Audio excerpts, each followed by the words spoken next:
Hello guys, हम लोग अपने पुराने प्रीवियस ईयर्स क्वेश्चन का सीरीज देख रहे हैं, जिसमें से कि कल 97 क्वेश्चन हुआ था और कुछ एरर हो गया, इसलिए रुक गया था 97 पे। तो आज हम लोग 98 से करेंगे। तो स्वागत है आप लोगों का चैनल पे एक नए वीडियो में। तो स्टार्ट करते हैं अपने क्वेश्चन को 98 से। रचना और रचनाकार की दृष्टि से कौन सा विकल्प सुमेलित नहीं है? प्रबंध चिंतामणि, विनय चंद्र सूरी, यही गलत है, सुमेलित नहीं है। पाहुड़ दोहा, राम सिंह, नेमिनाथ चरियू, हरिभद्र सूरी, भविष्य का धनपाल, ये सब सही है। इसका गलत पूछा है हमसे, तो ए हो जाएगा, आंसर ए हो जाएगा। यहाँ देखते हैं, रचना और रचनाकार की दृष्टि से प्रबंध चिंतामणि, विनय चंद्र सूरी सुमेलित नहीं है। अन्य सुमेलन का सही विवरण है। तो देखिए, प्रबंध चिंतामणि मेरु तुंग का है, पाहुड़ दोहा राम सिंह का, नेमिनाथ चरियू हरिभद्र सूरी का, भविष्य का धनपाल का, और नेमिनाथ चौपई विनय चंद्र सूरी का है। नेक्स्ट क्वेश्चन है, जसहर चरित्र के लेखक है, तो इसका आंसर बी हो जाएगा। जसहर चरित्र के लेखक पुष्पदंत है। जसहर चरियू के लेखक पुष्पदंत है। इनकी अन्य प्रमुख कृतियां हैं महापुराण, नय कुमार चरियू। महापुराण में 63 महापुरुषों के जीवन चरित्र वर्णित है। पुष्पदंत को हिंदी का भवभूति कहा जाता है। निम्नलिखित लेखक एवं उनकी कुछ रचनाएं हैं, वो देखते हैं। तो स्वयंभू, इनकी रचना कौन सी है? पौंग चरियू। धनपाल की भविष्यत कहा। अब्दुल रहमान की रचना है संदेश रासक। 100 नंबर क्वेश्चन है, दब सहाव पयास नामक अपभ्रंश में लिखित ग्रंथ की रचना किसने की? तो इसका आंसर सी हो जाएगा, देवसेन ने की है। ये दब सहाव पयास किस में लिखा हुआ है? तो अपभ्रंश में लिखा हुआ ग्रंथ है। दब सहाव पयास नामक अपभ्रंश में लिखित ग्रंथ की रचना देवसेन ने की। देवसेन ने सन 933 ईस्वी श्रावकाचार की रचना की। श्रावकाचार में 250 दोहों में श्रावक धर्म का प्रतिपादन किया। देवसेन के अन्य ग्रंथ है नय चक्र, दर्शनसार, भाव संग्रह, तत्वसार आदि। यहाँ देखिए, आशुगुप्त की रचना है चंदनबाला रास। शालिभद्र सूरी का है भारतेश्वर बाहुबली रास। जिन धर्म सूरी का है स्थूलीभद्र रास। नेक्स्ट क्वेश्चन है, संदेश रासक किस प्रकार का काव्य है? तो ये इसका आंसर बी हो जाएगा, खंड काव्य है। संदेश रासक एक खंड काव्य है। संदेश रासक अब्दुल रहमान रचित खंड काव्य है। यह काव्य कालिदास द्वारा रचित मेघदूत से प्रेरित है। रचनाकार ने इसका मंगलाचारण इस प्रकार किया जिसमें हिंदू और मुसलमान दोनों धर्मों के तत्वों का सम्मिश्रण है। इसमें विक्रमपुर की एक वियोगिनी के विरह की कथा वर्णित है। किसमें? तो संदेश रासक में। नेक्स्ट क्वेश्चन है, अलवार संतों की संख्या कितनी मानी गई है? तो अलवार संतों की संख्या 12 मानी गई है। इसका आंसर बी हो जाएगा।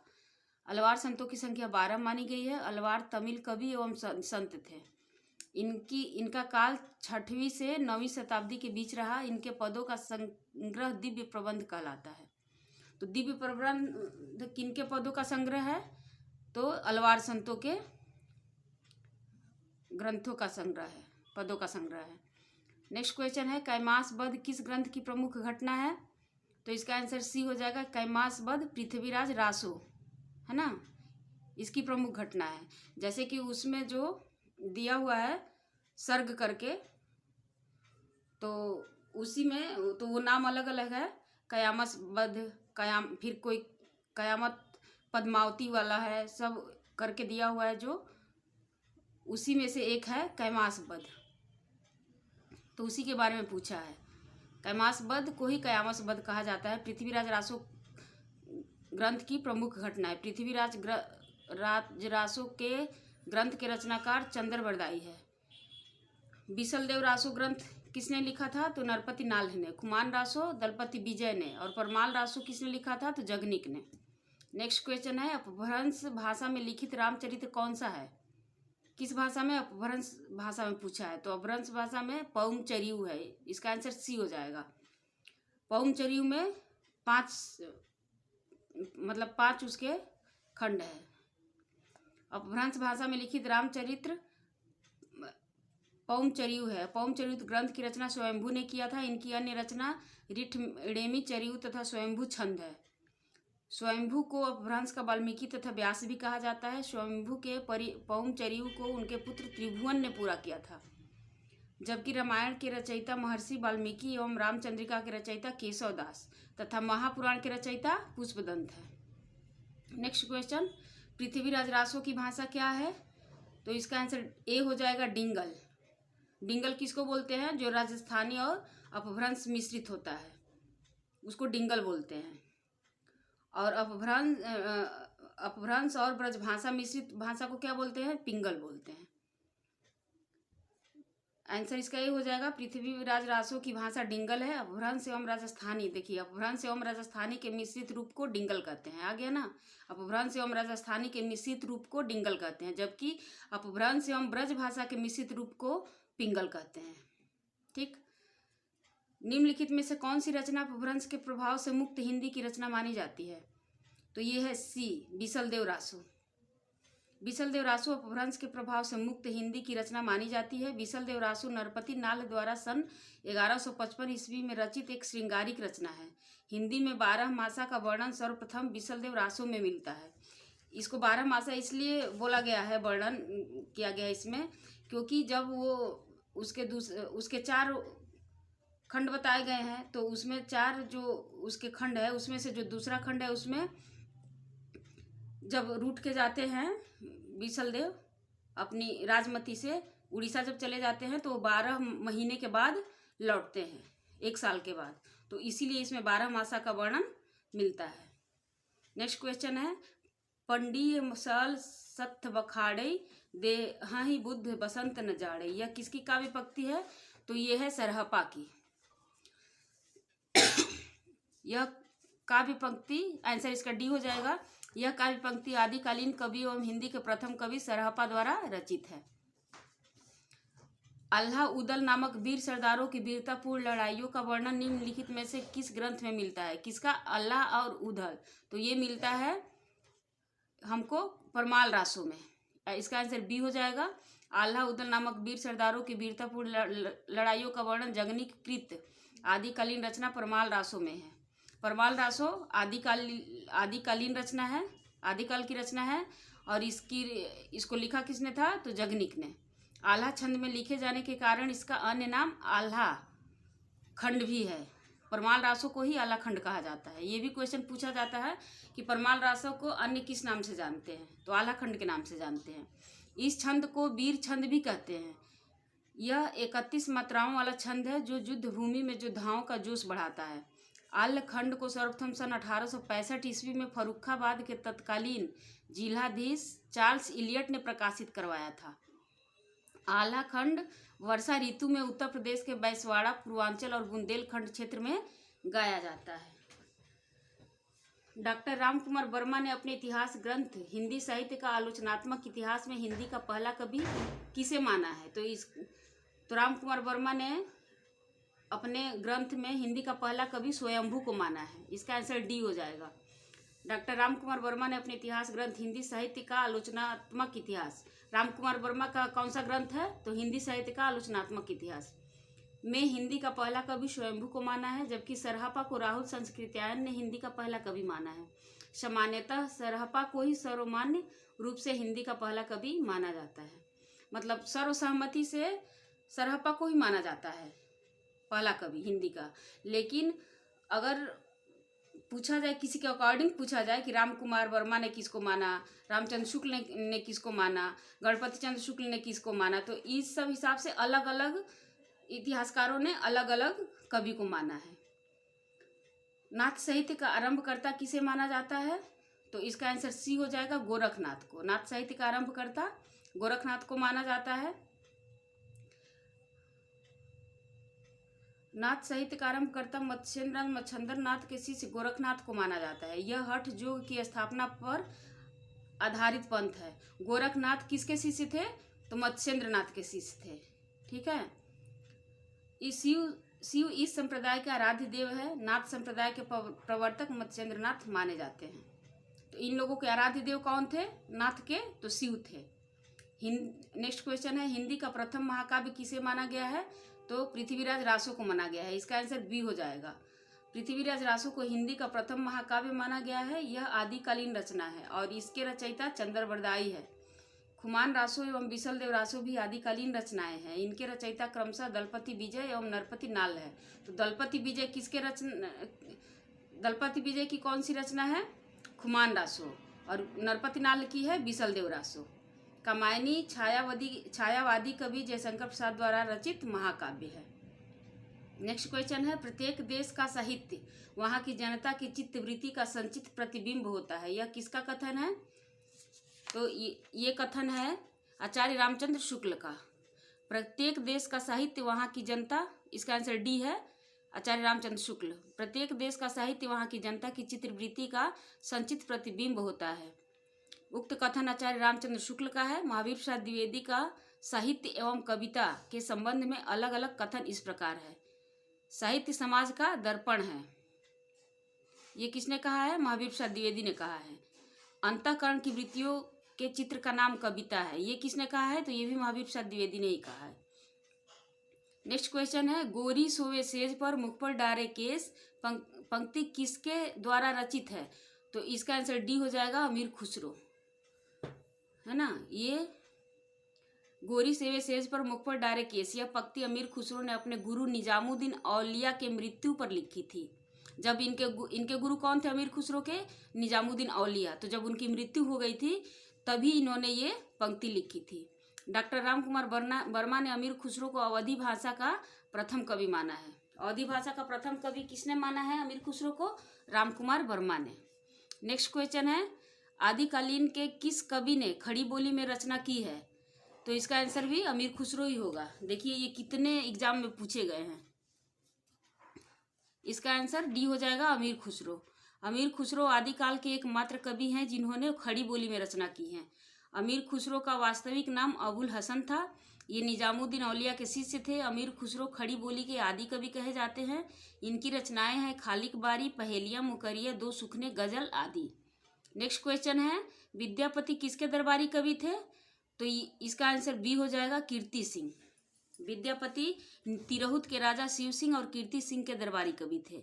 ये प्रमुख आदिकालीन कवि हैं। इनके गुरु का नाम पंडित हरि मिश्र था। ये बिहार के दरभंगा जिले के विपसी नामक गांव के निवासी थे। इनकी प्रमुख रचनाएं इस प्रकार है, कीर्तिलता, कीर्ति पताका, शैव सर्वस्व सार, गंगा वाक्यावली, भू परिक्रमा, पुरुष परीक्षा, पदावली। पदावली मैथिली भाषा में रचित है और इसी रचना के आधार पे, पदावली की रचना के ही आधार पे इनको मैथिल कोकिल कहा गया है तथा यह विद्यापति की प्रसिद्धि का कारण है। बच्चन सिंह ने विद्यापति को जातीय कवि कहा है। तो विद्यापति को जातीय कवि किसने कहा? बच्चन सिंह ने कहा। नेक्स्ट क्वेश्चन, कौन सिद्धों तथा नाथों की सूची में उभयनिष्ठ है? तो इसका आंसर ये हो जाएगा, सरहप्पा। सरहप्पा सिद्धों तथा नाथों की सूची में उभयनिष्ठ है। सरहप्पा को हिंदी का प्रथम कवि माना जाता है। इन्हें सरोज वज्र, राहुल भद्र आदि नामों से भी जाना जाता है। सिद्धों में सबसे पुराने सरहप्पा हैं। इनके लिखे 32 ग्रंथ बताए जाते हैं जिनमें दोहा कोश प्रसिद्ध है। दोहा कोश किसकी रचना है? तो दोहा कोश सरहप्पा की ही रचना है। नेक्स्ट क्वेश्चन, आल्हाखंड नाम से प्रसिद्ध रचना कौन सी है? देखिए आ गया ना क्वेश्चन। तो इसका आंसर हो जाएगा परमाल रासो। ठीक है, सी। आल्हाखंड नाम से प्रसिद्ध रचना परमाल रासो है। परमाल रासो के लेखक जगनिक है। परमाल रासो आल्हा उदल नामक 2 सरदारों की वीरता का वर्णन है। परमाल रासो में इन्हीं 2 सरदारों की वीरता का वर्णन किया गया है। आल्हाखंड को सर्वप्रथम सन 1865 ईस्वी में फर्रुखाबाद के तत्कालीन जिलाधीश चार्ल्स इलियट ने प्रकाशित कराया। नेक्स्ट क्वेश्चन है, चंद्रबरदाई किस राजा के दरबारी कवि थे? तो इसका आंसर हो जाएगा ए, पृथ्वीराज चौहान के। ठीक है, चंद्रबरदाई पृथ्वीराज चौहान के दरबारी कवि थे। रीतिकालीन कवि बिहारी लाल जयपुर के राजा जयसिंह के दरबार में थे। चंद्रबरदाई ने पृथ्वीराज रासो की रचना की। नेक्स्ट क्वेश्चन है, आध्यात्मिक रंग के चश्मे आजकल बहुत सस्ते हो गए हैं। उन्हें चढ़ाकर जैसे कुछ लोगों ने गीत गोविंद के पदों को आध्यात्मिक संकेत बताया है, वैसे ही विद्यापति के इन पदों को भी। शुक्ल जी के उक्त कथन का आशय है, विद्यापति के पदों को आध्यात्मिक चश्मे में देखना चाहिए। विद्यापति के पदों और गीत गोविंद में भाव साम्य नहीं है। विद्यापति के पद अधिकतम श्रृंगार के ही है। यही आंसर होगा, सी। देखिए आंसर सी, आध्यात्मिक रंग के चश्मे आजकल बहुत सस्ते हो गए हैं, उन्हें चढ़ाकर जैसे कुछ लोगों ने गीत गोविंद के पदों को आध्यात्मिक संकेत बताया है, वैसे ही विद्यापति के इन पदों को भी। शुक्ल जी के इस कथन का आशय है कि विद्यापति के पद अधिकतम श्रृंगार के ही है। नेक्स्ट क्वेश्चन है, पहले जैसे गाथा या गाहा कहने से प्रकृति का बोध होता था, वैसे ही पीछे डैश कहने से आरंभ या लोक प्रचलित काव्य भाषा का बोध होने लगा। आचार्य शुक्ल के इस कथन का रिक्त स्थान में होगा, तो इसमें दोहा या दुहा होगा। आंसर हो जाएगा सी, है ना। गाथा और या गाहा कहने से प्रकृति का बोध होता है, और दोहा या दुहा कहने से अपभ्रंश का बोध होता है। पहले जैसे गाथा या गाहा कहने से प्रकृति का बोध होता था, वैसे ही पीछे दोहा या दुहा कहने से अपभ्रंश या लोक प्रचलित काव्य भाषा का बोध होने लगा। आचार्य शुक्ल के इस कथन के रिक्त स्थान में दोहा या दुहा होगा। नेक्स्ट क्वेश्चन, पृथ्वीराज विजय नामक ग्रंथ के आधार पर पृथ्वीराज रासो को अप्रमाणिक रचना मानने वाले विद्वान हैं, तो इसका आंसर हो जाएगा ए, डॉक्टर वूलर। ठीक है, पृथ्वीराज विजय नामक ग्रंथ के आधार पर पृथ्वीराज रासो को अप्रमाणिक रचना मानने वाले विद्वान डॉक्टर वूलर है। पृथ्वीराज विजय के रचनाकार जयानक कवि है, शेष सभी पृथ्वीराज रासो को अप्रमाणिक मानते हैं। नेक्स्ट क्वेश्चन, गद्य पद मिश्रित चंपू काव्य की प्राचीनतम हिंदी कृति कौन सी है, तो इसका आंसर सी हो जाएगा, राउल बेल। चंपू काव्य है, राउल बेल चंपू काव्य है। चंपू काव्य का मतलब क्या होता है, गद्य पद दोनों में हो। देखिए आंसर इसका सी हो जाएगा, गद्य पद मिश्रित चंपू काव्य की प्राचीनतम हिंदी कृति राउल बेल है। हिंदी साहित्य में नख सिख वर्णन की श्रृंगार परंपरा का आरंभ इसी रचना से माना जाता है। इस रचना में हिंदी के 7 बोलियों के शब्द मिलते हैं, जिनमें राजस्थानी प्रधान है। राउल बेल एक शिलांकित कृति है। इसके रचयिता रोडा कवि है। वर्ण रत्नाकर मैथिली हिंदी में रचित ज्योतिश्वर ठाकुर की प्रथम गद्य रचना है। इसका ढांचा विश्वकोशात्मक है। उक्ति व्यक्ति प्रकरण एक व्याकरण ग्रंथ है। इसकी रचना महाराज गोविंद चंद्र के सभा पंडित दामोदर शर्मा ने 12वीं शताब्दी के आसपास किया। परमात्म प्रकाश नामक पुस्तक की रचना जोइंदू ने किया। नेक्स्ट क्वेश्चन है, निम्नलिखित ग्रंथों को उनके रचनाकारों के साथ सुमेलित कीजिए। तो बीसल देव रासो किसने लिखा है, नरपति नाग। तो 1 का 2 हो जाएगा, 1 का 2 एक ही में दिया है, केवल बी में। देखिए आंसर भी इसका बी ही दिया हुआ है, तो हम यहाँ देख लेते हैं। बीसल देव रासो, नरपति नाग, खालिक बारी अमीर खुसरो, भारतेश्वर बाहुबली रास, शालिभद्र सूरी, दोहा कुश सरहपा का है, और कीर्तिलता विद्यापति का है। नेक्स्ट क्वेश्चन है, स्थापना। स्थापना ए में क्या बोल रहा है, जनता की चित्रवृत्ति के परिवर्तन के साथ साहित्य के स्वरूप में परिवर्तन नहीं होता है। तर्क क्या है इसका, क्योंकि ये तर्क है, क्योंकि प्रत्येक देश का साहित्य वहाँ की जनता की चित्रवृत्ति का संचित प्रतिबिंब होता है। तो इसका आंसर ए हो जाएगा। इसमें ए गलत है ना, क्योंकि जनता की चित्रवृत्ति के परिवर्तन के साथ साहित्य के स्वरूप में परिवर्तन नहीं होता है, यहाँ ये बात बोला जा रहा है। जबकि चित्रवृत्ति के परिवर्तन के साथ परिवर्तन होता है, ये नहीं केवल लगा देने से ये गलत हो गया, और आर सही है। ठीक है, क्योंकि प्रत्येक देश का साहित्य वहाँ की जनता का चित्रवृत्ति का संचित प्रतिबिंब होता है। दी गई स्थापना गलत है एवं तर्क सही है। जनता की चित्रवृत्ति के परिवर्तन के साथ साहित्य के स्वरूप में परिवर्तन होता है, क्योंकि प्रत्येक देश का साहित्य वहाँ की जनता की चित्रवृत्ति का संचित प्रतिबिंब होता है। नेक्स्ट क्वेश्चन है, गोरखनाथ की साधना पद्धति का नाम है। गोरखनाथ की साधना पद्धति का नाम है हठ योग साधना। इसका आंसर बी हो जाएगा। गोरखनाथ की साधना पद्धति का नाम हठ योग साधना है। हठ योगियों के सिद्ध सिद्धांत पद्धति ग्रंथ के अनुसार ह का अर्थ है सूर्य तथा ठ का अर्थ है चंद्र। इन दोनों के योग को ही हठ योग कहते हैं। गोरखनाथ को नाथ पंथ का आरंभकर्ता माना जाता है। तो नाथ पंथ का आरंभकर्ता किसे माना जाता है, गोरखनाथ को। नेक्स्ट क्वेश्चन है, पाहुड़ दोहा ग्रंथ के रचनाकार कौन थे, तो इसका आंसर बी हो जाएगा। पाहुड़ दोहा ग्रंथ के रचनाकार राम सिंह है। पाहुड़ दोहा ग्रंथ के रचनाकार आदिकालीन कवि मुनि राम सिंह थे। राम सिंह जैन साहित्य में सर्वश्रेष्ठ रहस्यवादी कवि कहे जाते हैं। डॉक्टर हीरालाल मुनि राम सिंह का आविर्भाव काल संवत 1057 के लगभग मानते हैं। नेक्स्ट क्वेश्चन, मैं हिंदुस्तान की तूती हूँ, यह कथन किस लेखक का है, तो ये अमीर खुसरो का है। इसका आंसर सी हो जाएगा। ये भी देखिए कितने पेपर में पूछे गए हैं। मैं हिंदुस्तान की तूती हूँ, यह कथन आदिकालीन लेखक अमीर खुसरो का है। निजामुद्दीन औलिया के शिष्य अमीर खुसरो का वास्तविक नाम अबुल हसन था। अमीर खुसरो खड़ी बोली हिंदी के साहित्य के प्रथम प्रयोक्ता माने जाते हैं, जो पहेलियाँ और मुकरिया लिखने के लिए प्रसिद्ध थे। इनकी प्रमुख रचनाएं हैं खालिक बारी, पहेलियाँ, मुकरिया, दो सुखने, गजल आदि।